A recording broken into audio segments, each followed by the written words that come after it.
Hola chicos, pues vamos a continuar con estos entendimientos mexicanos y realidades del mexicano.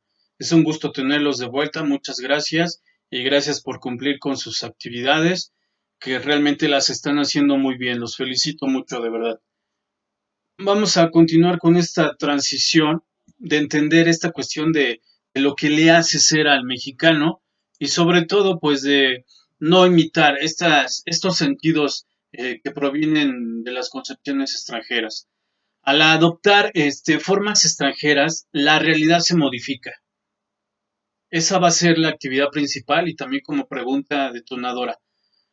¿Cómo es que al adoptar formas extranjeras, la realidad se modifica? Es decir, esta realidad mexicana, como pregunta detonadora, y esa es la actividad que me van a entregar. ¿Cómo se modifica, cómo cuando adoptamos formas extranjeras se modifica la realidad mexicana? O de alguna manera se intenta modificar dando como resultado que se menosprecien las diferentes realidades de los mexicanos, es decir, formas de ser en constante movimiento, producto de situaciones históricas, diacrónicas y sincrónicas. Con la imitación, el mexicano quiere convencerse de que su realidad es la del extranjero. Por ello se compara con lo extraño, tratando de ser como los otros. Es un intento de ocultar las dudas que pudieran surgir respecto a la identidad. Así la duda es anterior a la imitación, pues se duda de uno mismo, de su pasado, de su ser existencial, teniendo como resultado pues la imitación. ¿Ah? Al respecto, pensemos en los valores. Han sido impuestos, no como conceptos, sino como formas específicas de llevarlos a cabo en circunstancias propias de la historia de nuestra educación. Sin embargo, aunque Samuel Ramos trata de ser totalmente, pues, realista, también cae también en generalizaciones, tales como afirmar que el mexicano tiene además el defecto de la inercia o el egipticismo, el cual, según él, nos fue heredado por el indio, así como la pereza fue herencia del español. En este mismo sentido, es necesario aclarar que Ramos no afirma la inferioridad del mexicano, sino su sentir inferior. Para ello hace un análisis del peladito. Quiero que escuchen este análisis del peladito. Quiero que pongan mucha atención. Su nombre lo define con mucha exactitud.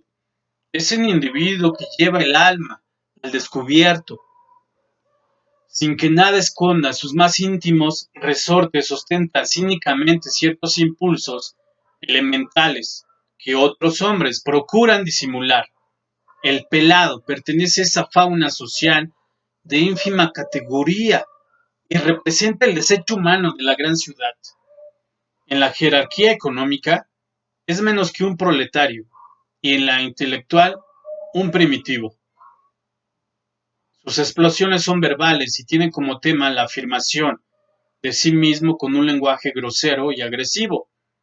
La terminología del pelado abunda en alusiones sexuales que revelan una obsesión fálica, nacida de considerar el órgano sexual como símbolo de la fuerza masculina. En sus combates verbales atribuye al adversario una feminidad imaginaria, reservando para sí el papel masculino. Con este ardid pretende afirmar su superioridad sobre, de alguna manera, el contrincante. El falo sugiere al pelado la idea total del poder. De aquí ha derivado un concepto empobrecido del hombre, como él es, en efecto, un ser contenido sustancial. Trata de llenar su vacío con el único valor que está a su alcance, el del macho. Pudiera pensar que la presencia de un sentimiento de menor valía en el pelado no se debe al hecho de ser mexicano, sino a su condición del proletario. Hacemos notar que éste asocia su concepto de hombría con el de nacionalidad. creando el error de que la valentía es la nota peculiar del mexicano, para corroborar que la nacionalidad crea también por sí un sentimiento de menor valía, se puede notar la susceptibilidad de sus sentimientos patrióticos y su expresión inflada de palabras y gritos, la frecuencia de las manifestaciones patrióticas individuales y colectivas. Es un símbolo de que el mexicano está inseguro del valor de su nacionalidad. Esa concepción del pelado, ¿cómo es? De acuerdo a esta lectura que acabo de hacer mención de elaborar, ahora ustedes qué noción tienen del macho, del grosero, de esa terminología del pelado, según Ramos. Quiero que la analicen, quiero que se pongan a pensar, ¿sí? Todo lo que nos heredó esa cultura infame, los españoles. ¿Cabemos todos los mexicanos en la definición de Samuel Ramos?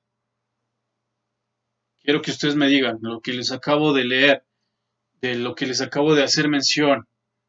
¿Ustedes creen que quepamos en esa definición de Samuel Ramos acerca del pelado? No hay circunstancias espaciales, temporales, diacrónicas y sincrónicas. Es cierto, como dice él, el nacionalismo es de recién el nacimiento, recién cuño, años 30 y 40, y que en los estratos más altos de la cultura obedece. En el fondo al mismo resorte que produce las expresiones patrióticas del peladito, y que desde una imitación reflexiva, el sentimiento de inferioridad, produce el patriotismo exacerbado.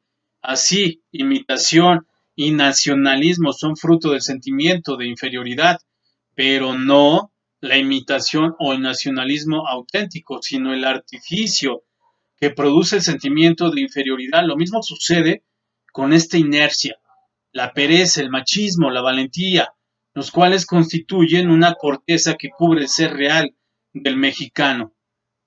Pero no es también una visión utópica al hablar sin definir el ser real del mexicano, que esa actividad se las había dejado.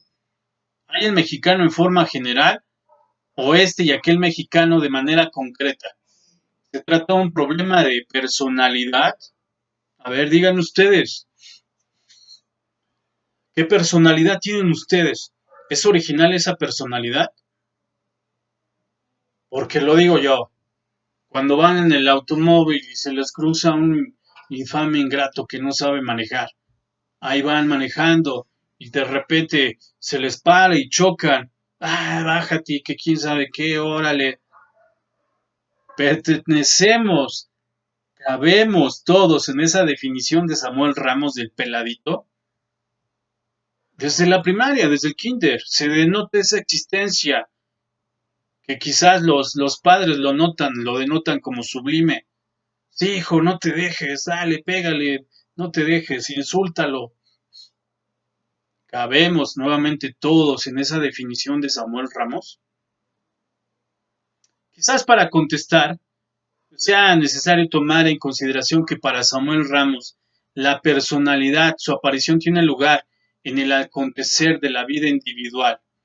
Supone la intervención de una voluntad fuerte que subordina y jerarquiza las tendencias contradictorias del hombre bajo el control y supremo de los valores espirituales. En otras palabras, la personalidad solo es posible cuando se identifica el yo con la voluntad de los valores espirituales y por ello pertenece a su esencia del mexicano. Desde la visión de Samuel Ramos, es necesario tomar en cuenta como variable la idea de espiritualidad, que es lo que les mencionaba desde un inicio, esa cosmovisión, esa alquimia que debemos rescatar, no como filósofos, sino esa alquimia existenciaria. ¿Ah? Pues una parte alude a conceptos religiosos y por otra parte quedan excluidos de la idea del mexicano aquellos que no compartan pues este ideal. Otros tienen otros ideales, porque yo soy así, porque yo puedo, porque me vale, porque soy ignorante, porque así soy feliz, porque no lo hago. Así es el mexicano, digamos, emparentado con esta cultura española de una existencia ineficaz. Y esa existencia ineficaz, pues es totalmente anónima. No hay una identidad, una existencia ineficaz. Bien, la actividad que me tienen que entregar, por favor, la personalidad solo es posible del mexicano. ¿Cuándo? Esa es una pregunta, por favor, que me van a responder. La personalidad del mexicano solo es posible cuando. Muchas gracias. Agradezco mucho su atención y espero